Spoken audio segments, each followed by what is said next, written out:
Hello friends, welcome back to my YouTube channel. तो हमने पिछले वीडियो में बहुत ही इम्पोर्टेंट टॉपिक कवर किया था जिसका नाम था हमारा जेक्ड एरे।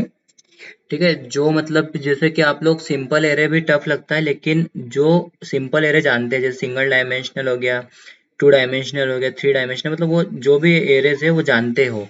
उनको अगर लगता हो कि एरे बहुत ही सिंपल है तो एक बार ये जेक्ड एरे को सोल्व करके देखना। ठीक है, जेक डेरे में होता है कि रो की वैल्यू फिक्स होती है लेकिन कॉलम जो होते हैं वो चेंज होते रहते हैं। ठीक है, तो अगर आप सोचते हो कि आपको एरे आता है तो एक बार जेक डेरे जरूर ट्राई करना खुद से। फिर अगर नहीं आया करते तो फिर इस वीडियो को जरूर देखिएगा, इसके प्रीवियस वीडियो को, सॉरी, जिसमें मैंने जेक डेरे को एक्सप्लेन किया है वो वाला वीडियो आप जरूर देखिएगा। उसके अंदर जेक डेरे जो कि बहुत ही अलग एरे है, मतलब single dimensional multi dimensional array से जो हट के एरे है उसको हम जेक डेरे कहते हैं। तो जिस किसी को भी वो समझना हो प्रीवियस वीडियो देख लेना, मैंने डिस्क्रिप्शन में भी लिंक दे दी है और ऊपर आई बटन पे भी है, तो आप लोग जाके देख सकते हैं। ठीक है, तो आज के इस वीडियो में जेक डेरे की बात नहीं करूंगा। आज का इस वीडियो हमने एक्सेप्शन को कवर करने के लिए लिया है, जिसमें हमने पिछले वीडियोस में मैंने आप लोगों को ट्राई और केज एक्सेप्शन को कैसे करते हैं वो मैंने आप लोगों को बताया था कि जैसे कि कोई एक्सेप्शन आता है तो उसको हम ट्राई और कैच की हेल्प से कैसे हैंडल करते हैं, क्योंकि हमें एक्सेप्शन हैंडल करने के टूल्स होते हैं। ठीक है, टूल्स या कीवर्ड आप कुछ भी कह सकते हो। ठीक है, तो ट्राई कौन कौन से होते हैं बता दूं आप लोगों को। 5 होते हैं: try, catch, finally, throw, throws. ये हमारे 5 जो होते हैं वो एक्सेप्शन हैंडलर होते हैं। ठीक है, एक्सेप्शन हैंडल करने के की वर्ड्स होते हैं। ठीक है, तो आज के इस वीडियो में मैं आप लोगों को थ्रोस बताऊंगा, थ्रोस कीवर्ड। तो एक काम करता हूँ, मैं उसी नाम से एक फाइल बना लेता हूँ, THRO, लेकिन ये इनबिल्ट है इसलिए हमने एक्स लगा दिया आगे, क्योंकि अगर मैं थ्रोस लिख देता तो वो सोचता कि हम एक्सेप्शन थ्रो कर रहे हैं तो ये दिक्कत दे देता। ठीक है, तो अब हम थोड़ा सा थ्रोस के बारे में डिस्कस कर लेते हैं कि थ्रोस होता क्या है। ठीक है, तो जैसा कि मैंने आप लोगों को बताया कि एक्सेप्शन जो होती है उसको हैंडल करने के लिए जो कीवर्ड यूज होते हैं उसको हम एक्सेप्शन हैंडलर कहते हैं। ठीक है, तो थ्रोस भी एक एक्सेप्शन हैंडल करने के लिए ही यूज किया जाता है। तो ये कब और क्यों यूज करते हैं वो भी मैं आप लोगों को थोड़ा बता देता हूँ। तो उसके साथ में मैं कोड भी लिखते जाता हूँ ताकि टाइम हमें हमारा वेस्ट ना हो। ठीक है, जावा डॉट ले, हाँ, तो देखिए, जो हमारा थ्रोस कीवर्ड था वो कैसा होता है कि जैसे कि हमने एक फंक्शन लिखा। ठीक है, हमारी जो मेन क्लास है उसमें हमने एक फंक्शन लिखा, तो अगर वो फंक्शन एक्सेप्शन थ्रो कर रहा है, थ्रो मतलब क्या होता है, फेंकना। तो अगर हमें ऐसा लगता है कि भाई वो फंक्शन एक्सेप्शन थ्रो कर रहा है तो हमें उस फंक्शन का जो प्रोटोटाइप होता है। ठीक है, प्रोटोटाइप क्या होता है, जैसे कि हमने लिख दिया इंट एड और फिर opening opening closing small bracket और उसके अंदर हमने जो भी लिखना था हमारा मतलब जो भी पैरामीटर देना था वो दे दिया, तो उसके बाद में मतलब उसको हम प्रोटोटाइप कहते हैं, उसके बाद में हमें थ्रोस कीवर्ड का यूज करना है। THROWS मतलब उसके आगे हमें थ्रोस कीवर्ड का यूज करना है, मतलब कि वो एक्सेप्शन थ्रो कर रहा है। फिर अब वो एक्सेप्शन तो थ्रो कर देगा लेकिन उसको हैंडल कौन करेगा, तो हैंडल करने के लिए ऐसा जो हमारा प्रोग्रामर होता है उसकी रिस्पॉन्सिबिलिटी बनती है कि जो भी उस फंक्शन को कॉल करे, तो कॉल करने वाले को क्या कहते हैं हम, कॉलर। ठीक है, और जिसको कॉल करते हैं उसको कहते हैं कॉली। तो जो भी कॉलर कॉल करे उस फंक्शन को, ठीक है, तो उसके उसको हमें ट्राई और केज ब्लॉक के अंदर ही लेना होगा। क्यों, क्योंकि जो ट्राई ब्लॉक होता है उसमें हम एक्सेप्शन प्रोन कोड लिखते हैं। ठीक है, तो हम एक्सेप्शन प्रोन कोड उसके अंदर लिखेंगे, मतलब कि वो उस फंक्शन को कॉल करेगा और उसमें जो भी एक्सेप्शन आएगा उसके उस एक्सेप्शन का ऑब्जेक्ट हम केज ब्लॉक के अंदर क्रिएट करेंगे और उसको हम डिस्प्ले भी कर सकते हैं। ठीक है, तो ये मैंने आप लोगों को ट्राई और केज का भी यूज बता दिया है, जो कि मैंने पिछले वीडियो में बिल्कुल इन डिटेल विथ एग्जांपल उसको मैंने आप लोगों को बताया था, लेकिन फिर भी मैंने आज के इस वीडियो में भी आप लोगों को एक्सप्लेन कर दिया है। फिर भी आपको डिटेल देखना हो तो वो ट्राई केज वाला वीडियो आप जरूर देख लीजिएगा।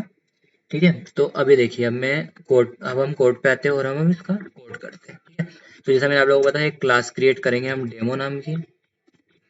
उसके अंदर मैं एक काम करता हूँ, अभी कैरेक्टरिस्टिक्स वगैरह कुछ भी लेता हूँ कि हमको सिंपल सा थ्रोस का यूज समझना है। तो मैं एक सिंपल सा एक वो ले लेता हूँ, एक फंक्शन पब्लिक इंट, क्या लूँ, एक काम करता हूँ मैं डिवीजन वाला ले लेता हूँ, डिवीजन। ठीक है, तो मैंने एक फंक्शन लिखा, तो प्रोटोटाइप क्या होता है वो भी आप लोगों को मैं बता देता हूँ। ठीक है, ये हो गया हमारा सिंपल सा एक प्रोटोटाइप। लेकिन इसमें हम एक काम करते हैं, आर्ग्यूमेंट भी पास कर देते हैं। तो इंट ए और इंट बी, ये मैंने आर्ग्यूमेंट पास कर दिया। तो अब ये एक नॉर्मल सा प्रोटोटाइप होता है, ठीक है। तो मैंने जैसे आप लोगों को क्या बताया था कि जो भी फंक्शन होता है, अगर हमें लगे कि वो एक्सेप्शन थ्रो कर रहा है तो उसके आगे हमें थ्रोस कीवर्ड का यूज करना है। और थ्रोस का यूज क्यों करना है? क्योंकि थ्रोस मतलब क्या एक्सेप्शन फेंक रहा है। तो अभी तो हमें पता नहीं है कि भाई ये क्या एक्सेप्शन दे सकता है हमें, ठीक है। तो इसलिए हम अभी यहाँ पर थ्रोस नहीं लिखते, ठीक है। अभी हम आगे समझते हैं, फिर मैं आप लोगों को पूरा एक्सप्लेन करूंगा कि क्या हुआ है और कैसे हुआ है, ठीक है। तो मैं एक काम करता हूँ, रिटर्न कर देता हूँ a डिवाइडेड बाय b, मतलब जो a की वैल्यू है उसको b से डिवाइड करके हम रिटर्न कर देंगे जो भी इसको कॉल करेगा, ठीक है। अभी मैं एक नॉर्मल सा लिख के बताता हूँ, उसके बाद में अगर एक्सेप्शन आया तो हम उसको हैंडल करेंगे और नहीं आया तो हम उसको लाएंगे, ठीक है। तो इनपुट लेने के लिए मैंने आप लोगों को बताया है, वो देख लीजिएगा वीडियो, कि इनपुट लेने के दो तरीके होते हैं, एक स्कैनर क्लास होता है और एक बफर रीडर होता है। तो दोनों वीडियो आप देख लीजिएगा, बिल्कुल एक एक चीज एक्सप्लेन की है मैंने उसके अंदर, ठीक है। तो अब हम लेंगे enter enter the first number, ठीक है। मतलब कि हम इसमें एक पहला नंबर लेंगे। तो नंबर लेने के लिए हम लिखते हैं इंट आई no1 ले लेते हैं, सॉरी, अरे क्या हो रहा है, no1 equal to S OBJ dot next int, ठीक है। हमने एक पहला नंबर ले लिया, फिर अब डिवाइड करने के लिए हम एक दूसरा नंबर ले लेते हैं भाई, एंटर सेकंड नंबर। अब वो डिविडेंड डिविडेंड क्या बोलते हैं वो मुझे इतना याद नहीं है, इसलिए मैं डिवाइडेंड नहीं लिख रहा। किसको डिविडेंड बोलते हैं, किसको डिवाइजर बोलते हैं, किसको क्या बोलते हैं, रिमाइंडर बोलते हैं, ठीक है। तो इसीलिए आप लोग समझ जाइएगा, क्योंकि हमें अभी मेन फोकस कोड पे करना है, ठीक है। तो देखिए, मैंने फर्स्ट नंबर ले लिया, एक सेकंड नंबर ले लिया, मतलब कि जो फर्स्ट नंबर है उससे सेकंड, मतलब सॉरी, जो सेकंड नंबर है वो फर्स्ट नंबर के नीचे रहेगा, मतलब डिवाइडेंड में रहेगा, ठीक है। जैसे कि 10/5, तो फर्स्ट नंबर 10 है और सेकंड नंबर 5 है, ठीक है। अब देखिए, अब मैं पहले जो है ऊपर वाली जो क्लास है डेमो नाम की, उसका एक ऑब्जेक्ट क्रिएट करूंगा, demo, sorry DOBJ equal to new demo, ठीक है। तो मैंने इसका एक ऑब्जेक्ट क्रिएट कर लिया है। अब ऑब्जेक्ट क्रिएट करने के बाद में मैं इसको कॉल करूंगा। तो देखिए, अब जब हम इसको कॉल करेंगे तो रिटर्न कर रहा है हमें, तो रिटर्न कर रहेगा, तो हमें उसको लेने के लिए भी कुछ चाहिए। तो आई लेते हैं और उसको हम लेंगे। तो लेने के लिए हम क्या करेंगे, DOBJ डॉट, अब डॉट में हमारे मेथड का नाम क्या, पहले हम ऊपर जाके मेथड का नाम देखें, हम मेथड का नाम है डिवीजन, ठीक है। तो ये डिवीजन, अब ए और बी की वैल्यू मांग रहा है, तो भाई हमने no1 पास किया और no2 पास किया, ठीक है। तो उसने पास किया, फिर अब आई में जो वैल्यू आएगी उसको हम प्रिंट कर देंगे। तो क्या डालूंगा मैं, answer ANS answer is, sorry, इसको प्लस करके मैं डाल देता हूँ आई की वैल्यू प्रिंट कर देंगे, ठीक है।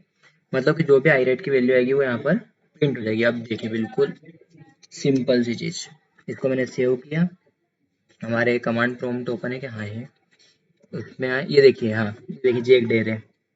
जिस किसी ने ये वाला वीडियो देखा ना वो देखेगा कि भाई क्या है ये। देखो, पहली रो में 4 कॉलम है, दूसरी रो में 1 कॉलम है, तीसरी रो में 3 कॉलम है, चौथी रो में 2 कॉलम है। अगर कोई ऐसा बना सके तो बना लेना अपने हिसाब से, और नहीं बना पाए तो वो वीडियो जरूर देखिएगा, ठीक है। ये होता है हमारा जेक डेर है। ऐसा बना सको तो बना के देखना, ट्राई करना, ठीक है। नहीं बने तो फिर अपना वीडियो है ही सही, बिंदास बनाओगे फिर, ठीक है। इसको मैंने क्या, सॉरी क्या हो रहा है ये, इसको बुरा लग गया क्या ठीक है। अब कंपाइल किया मैंने हमारा कोड, THROWS थ्रोस एक्स, ये हो गया कंपाइल। अब हम इसको रन करेंगे, ये रन किया हमने इसको। अब देखिए, एंटर फर्स्ट नंबर, तो अब मैंने पहला नंबर डाला 10, ठीक है। और दूसरा नंबर, मतलब देखिए अब मैंने क्या बताया था कि 10/5, मतलब कि ऊपर का नंबर 10 दिया है तो मैं नीचे का नंबर 5 दूँ, मतलब INO1 में 10 दिया है और INO2 में मैं 5 दूंगा, या 2 भी कुछ भी दे सकते हैं, मैंने 5 दे दिया। तो हमारा आंसर क्या आएगा, 2 आएगा, सब जानते हैं। ये देखिए आंसर इज 2। लेकिन अब देखिए, अब एक और चीज देखते हैं, 25 और डिवाइडेड बाई 0 क्या बोल रहा है ये मेन चीज है हमारी, ठीक है। अभी क्या बोल रहा है, ये हमने फर्स्ट नंबर 25 डाला और सेकंड नंबर 0 डाला, मतलब 25 डिवाइडेड बाय 0, ठीक है। तो क्या बोल रहा है भाई 25 डिवाइडेड बाई 0 होता ही नहीं है ना यार, मतलब अरिथमेटिक एक्सेप्शन। ये हमको एक्सेप्शन पता नहीं था कि भाई तू कौन सा एक्सेप्शन थ्रो कर सकता है, तो इसने हमें बता दिया कि मैं अरिथमेटिक एक्सेप्शन थ्रो करूंगा। ठीक है। तो ये जो है ना, ये इस फंक्शन की रिस्पॉन्सिबिलिटी बनती है, जो ऊपर लिखा है हमने डिवीजन वाला, उसकी रिस्पॉन्सिबिलिटी बनती है कि इस फंक्शन, ये जो एक्सेप्शन है, इसको वो थ्रो करे। मतलब कि जो भी इस फंक्शन को कॉल करेगा उसको पहले ही बता दे कि भाई मैं अरिथमेटिक एक्सेप्शन नाम का एक्सेप्शन थ्रो कर सकता हूँ, मतलब कर सकता हूँ, करूंगा ये कंफर्म नहीं है, कर सकता हूँ, मतलब उसको एक वार्निंग देगा। ठीक है। तो मैंने उस एक्सेप्शन का नाम कॉपी कर लिया है और यहाँ पर मैं लिख दूंगा THROWS और पेस्ट कर दिया।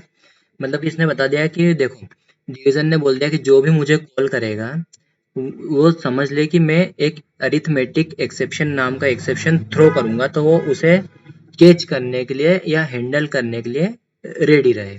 अगर नहीं रहोगे तो मैं मतलब प्रोग्राम को एबनॉर्मली टर्मिनेट कर दूंगा। ठीक है। क्योंकि एक्सेप्शन का काम ही होता है ना कि प्रोग्राम को एबनॉर्मली बंद करना। ठीक है। तो अब देखिए, अब क्या है इसका एक और मेन बात ये है कि अगर ये एक्सेप्शन को थ्रो करेगा तो क्या बताया था मैंने, जो कॉलर ऑब्जेक्ट होता है, ठीक है, तो जो उसको कॉल करता है उस फंक्शन को, उसको एक्सेप्शन हैंडल करना जरूरी है। तो अब यहाँ पर देखिए, हमने फंक्शन को कॉल कहाँ से किया है, यहाँ पे तो हमने उस क्लास का ऑब्जेक्ट क्रिएट किया है, तो इसकी इसमें तो कुछ कॉल नहीं हुआ है, लेकिन इसके अंदर हमने फंक्शन कॉलिंग की है, तो इसलिए यहाँ पर हम एक ट्राई ब्लॉक यूज करेंगे, जिसके अंदर हम एक्सेप्शन प्रोन कोड लिखते हैं। एक्सेप्शन प्रोन कोड क्या होता है वो मैंने पिछले वीडियो में एक्सप्लेन किया था, वो आप देख लीजिएगा। ठीक है। ये हो गया ट्राई ट्राई ब्लॉक, इसके अंदर इसको मैंने ट्राई को बंद कर दिया। फिर जो भी इसका एक्सेप्शन आएगा, तो अभी इसने ऊपर से एक्सेप्शन फेंका है एरिथमेटिक, ठीक है, तो उसको मैंने कॉपी करके यहाँ पे पेस्ट कर दिया और इसका मैंने एक ऑब्जेक्ट क्रिएट कर लिया। ठीक है। ताकि हम इसको प्रिंट कर सके कि भाई क्या एक्सेप्शन थ्रो कर रहा है तो। ठीक है। तो अब देखिए, अब ये केस ब्लॉक में एंटर होता है कि नहीं वो भी हमें पता चलना चाहिए, तो हम सोचेंगे कि ये केस ब्लॉक में तो आया ही नहीं है, तो उसके लिए मैं एक काम करता हूँ, क्या करूँ, इसके अंदर एक प्रिंट आउट डाल देता हूँ। ठीक है, सीस आउट डाल दिया मैंने, केस ब्लॉक लिख देता हूँ मैं। ठीक है, मतलब ऐसा कि केस ब्लॉक में आ गया, ये केस ब्लॉक कर लिया है। और फिर एक सीसा डाल दिया जिसके अंदर ये जो ऑब्जेक्ट आया ना हमारा, इसको प्रिंट करता हूँ मैं, डिस्प्ले डिस्प्ले एक्सेप्शन, मतलब कि भाई तू एक्सेप्शन को डिस्प्ले कर। तो क्या है हमारा ए ओबीजे, मतलब कि जो भी एक्सेप्शन आएगा वो यहाँ पर डिस्प्ले कर देगा। ठीक है। तो अब ये वर्क करता है कि नहीं, हम पहले इसको देखते हैं। इसको मैंने क्लियर किया, इसको मैंने फिर से कंपाइल किया और फिर इसको मैंने रन किया। अब देखिए, मैं पहले नॉर्मल डालता हूँ, 25 डिवाइडेड बाई 5, आंसर आएगा 5, कोई बात नहीं, कोई प्रॉब्लम नहीं। फिर मैंने डाला 10 डिवाइडेड बाई 0, क्या आया देखिए, एच ब्लॉक। ये तो क्या आया कि जैसे कि हमें एक्सेप्शन तो आ ही रहा था, अरिथमेटिक एक्सेप्शन, लेकिन अब क्यों आ रहा था हमें पता नहीं था। अब इसके अंदर देखिए क्या है कि जो ट्राई ब्लॉक था उसने तो उसको कॉल किया, ठीक है, फंक्शन को, लेकिन हमने क्या था कि केस ब्लॉक के अंदर जाता है या नहीं वो पता करने के लिए हमने क्या कहता है, एक सिस आउट डाला था, system dot out dot print L N. ठीक है। तो वो उसके अंदर गया बिल्कुल, तभी हमारा केस ब्लॉक प्रिंट हुआ है। फिर उसके बाद देखिए, ये इंटरेस्टिंग चीज है जो आपको बतानी थी मुझे, ये इंटरेस्टिंग है बहुत ही ज्यादा। इसको थोड़ा छोटा कर लो, हाँ ये देखिए, यहाँ पर क्या है, डिस्प्ले एक्सेप्शन ये हमने दिया हुआ है। ये देखिए, ये क्या हो गया है, इसकी स्क्रीन की छोटी, हाँ ठीक है, इसको इधर खिसका देता हूँ। हाँ ये देखिए, अभी डिस्प्ले एक्सेप्शन ये हमारा दिया हुआ है, क्योंकि हमें जो एक्सेप्शन आ रहा है वो डिस्प्ले करना है कि भाई तू क्या एक्सेप्शन दे रहा है वो तो हमें पता चलना चाहिए। तो उस एक्सेप्शन को प्रिंट करने के लिए मैंने डिस्प्ले एक्सेप्शन दिया और उसके एक्सेप्शन का नाम है Java dot lang dot arithmetic exception. अब देखिए इसने कितना अच्छा सा दिया कि डिवाइडेड बाय 0, मतलब ये मतलब इतना मतलब हमारे लिए इजी हो गया है समझना कि इसने दे दिया है कि डिवाइडेड बाय 0, मतलब डिवाइडेड बाय 0 है इसीलिए उसने एक्सेप्शन थ्रो करा है। तो इससे यूजर को समझ में आ जाएगा कि भाई मैंने यहाँ पर जो सेकंड नंबर है वो गलत दिया हुआ है। ठीक है। अब अगर यही 0 आप ऊपर देते हैं तो देखिए क्या बताता है ये, जब फर्स्ट नंबर में हमने 0 दे दिया और सेकंड नंबर में 10 ही दे दिया, चलो ठीक है। अब देखिए क्या आंसर है, 0। क्यों? क्योंकि ऊपर 0 है और नीचे 10 है। तो 10 से 0 को हम जब मतलब 0 को 10 से डिवाइड करेंगे तो 0 ही आएगा, लेकिन 10 को 0 से डिवाइड करेंगे तो इनफाइनाइट आएगा ना, क्योंकि 0 से हम किसी भी चीज को डिवाइड नहीं कर सकते, इसीलिए उसने हमें अरिथमेटिक एक्सेप्शन दिया था। जो क्योंकि यहाँ मतलब अरिथमेटिक क्या होता है, मतलब मैथ्स, गणित, तो ये रूल के खिलाफ हो जाता, तो इसलिए इसने हमें एक्सेप्शन दे दिया है, जो कि एबनॉर्मली हमारे प्रोग्राम जो भी लिख रहे हैं हम उसको टर्मिनेट कर देगा। ठीक है, तो आई होप आप लोग इतना तो समझ गए होंगे कि थ्रोस का यूज क्या होता है। ठीक है, तो एक बार वो देख लीजिए, मैं आप लोगों को एक बार फिर से एक्सप्लेन कर देता हूँ। मुझे लग रहा है कि थोड़ा आप कंफ्यूज होंगे, क्योंकि नई नई चीज़ है तो आप लोगों को थोड़ा टाइम लगेगा। देखिए, जैसे कि ये जो फंक्शन, ठीक है, एक बार और मैं एक्सप्लेन कर देता हूँ, फिर उसके बाद आप कोड देखिएगा और खुद से ट्राई कीजिएगा अपने हिसाब से दूसरा करने का। जैसे कि जो भी हमारे जो मैथ्स के रूल के जो विरुद्ध होता है, मतलब वो उल्टा होता है, अपोजिट होता है, वो आप ट्राई करके देखना तो एक्सेप्शन जरूर देगा। ठीक है, जैसे कि अभी वही हमने वो देखा था, वो डिवाइडेड बाय जीरो का, वैसे ही आप लोग और भी कुछ देख सकते हो। ठीक है, तो ये देखिए, जैसे कि जो भी फंक्शन है जिसमें हम अपना बिजनेस लॉजिक लिखते हैं। अब बिजनेस लॉजिक क्या होता है? बिजनेस लॉजिक वो होता है जिसमें हम कुछ ना कुछ वर्क कर रहे हैं। वर्क मीन्स बिजनेस लॉजिक लगा रहे हैं हमारा। तो हमने इसमें क्या लॉजिक लगाया है? ए बाय बी, मतलब इसमें हमने ये लॉजिक लगाया है कि भाई जो ए की वैल्यू है उसको बी की वैल्यू से डिवाइड कर। तो ये हमारा बिजनेस लॉजिक हो गया है। ठीक है, तो जिस भी फंक्शन के अंदर हम बिजनेस लॉजिक लिखेंगे वो फंक्शन एक्सेप्शन थ्रो कर सकता है। तो ये उसको बताने के लिए क्या करेगा, वो थ्रोस और उस एक्सेप्शन का नाम लिखेगा। तो ये हमारा जो होता है, ये जो एक्सेप्शन होता है, ठीक है, इसको हम बोलते हैं स्पेसिफिक एक्सेप्शन। याद रखना है इसका नाम, क्योंकि आप लोगों से इंटरव्यू में पूछ सकते हैं कि स्पेसिफिक एक्सेप्शन क्या होता है। ठीक है, तो स्पेसिफिक एक्सेप्शन के मैं थोड़े नाम बताता हूँ। अरिथमेटिक एक्सेप्शन होता है, इन आईओ एक्सेप्शन होता है। ठीक है, आईओ एक्सेप्शन क्या होता है? Input output exception. ठीक है, आईओ एक्सेप्शन होता है, क्लास नॉट फाउंड एक्सेप्शन होता है, array out of array index out of bond होता है, string index out of bond exception होता है। मतलब ये जो भी है ये स्पेसिफिक है, मतलब कि हमें पता है कि भाई ये वाला एक्सेप्शन आने वाला है तो हम उसका नाम लिखेंगे। लेकिन अगर हमें पता ही नहीं है कि भाई कौन सा एक्सेप्शन आ रहा है तो हम जेनरिक एक्सेप्शन का यूज करते हैं। जेनरिक एक्सेप्शन और स्पेसिफिक एक्सेप्शन क्या होता है उसको मैं एक काम करता हूँ, नेक्स्ट वीडियो में आप लोगों को बनाई देता हूँ। ठीक है, तो नेक्स्ट वीडियो में क्रिएट करता हूँ, उसके अंदर मैं आप लोगों को स्पेसिफिक और जेनरिक के बारे में बता दूंगा। तो वो भी बहुत इंपॉर्टेंट वीडियो, उसको आप जरूर देखिएगा। ठीक है, तो इस वीडियो में तो हम स्पेसिफिक ही देख लेते हैं, वो अब जेनरिक की बात हम अगले वीडियो में करेंगे। ठीक है, तो उसने बोला कि भाई मैं अरिथमेटिक एक्सेप्शन थ्रो कर सकता हूँ, मतलब उसने प्रोबेबिलिटी बताई कि मैं कर सकता हूँ, लेकिन तुम उसके लिए रेडी रहना। ठीक है, तो जो कॉलर ऑब्जेक्ट होता है, जो भी उस फंक्शन को कॉल करेगा उसको पहले से ही एक्सेप्शन हैंडल करने के लिए रेडी होना पड़ेगा, क्योंकि ऊपर जो फंक्शन है जिसको वो कॉल करेगा उसने बता दिया है कि मैं एक्सेप्शन थ्रो कर सकता हूँ, तो तू रेडी रहे।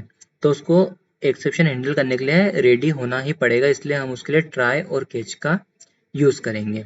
तो ट्राई जो होता है, ट्राई ब्लॉक, उसके अंदर में एक्सेप्शन प्रोन कोड लिखते हैं। एक्सेप्शन प्रोन कोड क्या होता है कि जो एक्सेप्शन थ्रो करता है उसको, मतलब जो एक्सेप्शन थ्रो के लिए रिस्पॉन्सिबल होता है। ठीक है, मतलब एक्सेप्शन क्रिएट या फिर क्या बोल सकते हैं उसको, मतलब एक्सेप्शन जनरेट, हाँ, जनरेट करने के लिए रिस्पॉन्सिबल होता है। ठीक है, तो जैसे कि इसने यहाँ पे आई एन और INO2 की वैल्यू भेजी, तो ये भाई एक्सेप्शन जनरेट कर सकता है मे बी। ठीक है, तो फिर ये हो गया एक्सेप्शन प्रोन कोड, और फिर वो जो एक्सेप्शन आएगा उसको हम केज ब्लॉक के अंदर उस एक्सेप्शन का ऑब्जेक्ट क्रिएट करेंगे और उसको हम नीचे डिस्प्ले कर देंगे कि क्या एक्सेप्शन आया। ठीक है, तो ये था हमारा थ्रोस एक्सेप्शन, थ्रोस कीवर्ड जो कि एक्सेप्शन हैंडल करता है। तो आप लोग इस कोड को एक बार अच्छे से देख लीजिए और खुद से ट्राई कीजिएगा घर पे। और हाँ, नेक्स्ट वीडियो में मैं आप लोगों को स्पेसिफिक और जेनरिक का बता ही देता हूँ। अब वो बात याद आई है तो मैं आप लोगों को स्पेसिफिक और जेनरिक के लिए भी एक वीडियो क्रिएट कर देता हूँ। ठीक है, तो ठीक है, ये वीडियो आप देख लीजिएगा अच्छे से। जेक डेरे का बिल्कुल, जेक डेरे जो मैंने पिछले वीडियो में बताया ना वो आप जरूर देखिए, बहुत इंपॉर्टेंट है। जिसको लगता है ना कि एरे बहुत सिंपल है उसके तो सिर के ऊपर से जाएगा वो, ये कन्फर्म है। ठीक है, देख लीजिए। अब मिलते हैं नेक्स्ट वीडियो में। Thank you so much.